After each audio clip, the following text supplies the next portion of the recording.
છોટાઉદેપુર જિલ્લા એલસીબીએ રંગપુર પોલીસ સ્ટેશનના દડી ગામ પાસેથી લાખો રૂપિયાના દારૂના જથ્થા સાથે એક આરોપીની ધરપકડ કરી છે। છોટાઉદેપુર જિલ્લા પોલીસ અધિક્ષક શ્રી આર.ટી. સુચરાનાઓની સૂચના અને માર્ગદર્શન મુજબ છોટાઉદેપુર એલસીબી સ્ટાફનાઓ આજરોજ દડી ગામે રહેતા અલુસિંહભાઈ કુતરસિંહ રાઠવાનાઓ પરપ્રાંતીય બનાવટનો ઇંગ્લિશ દારૂ બહારથી લાવી વેચાણ તેમજ સપ્લાય અર્થે પોતાના ઘરે રાખી મૂકેલ હોવાની મળેલ બાતમી હકીકતના આધારે તેઓના ઘરે પ્રોહિબિશન રેડ કરતા 750 મિલી સિગ્નેચર બોટલ નંગ 24 કિંમત ₹14,400, 750 મિલી બ્લેન્ડર પ્રાઇડ બોટલ નંગ 24 કિંમત ₹14,400, 750 મિલી રોયલ સ્ટેગ બોટલ નંગ 36 કિંમત ₹14,400, 180 મિલી રોયલ સ્ટેગ બોટલ નંગ 480 કિંમત ₹48,000, 500 મિલી બિયર ટીન નંગ 432 કિંમત ₹43,200 મળી ઇંગ્લિશ દારૂ તથા બિયર ટીન મળી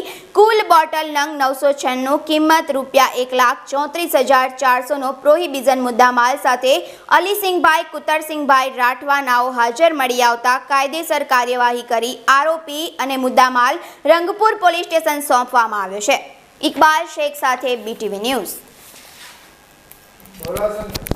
આગામી ચૂંટણી અનુસંધાને એસપી સાહેબ શ્રી રાજલ સુસરા સાહેબની સૂચના મુજબ એલસીબીને વધુમાં વધુ દારૂના કેસો શોધી કાઢવા માટે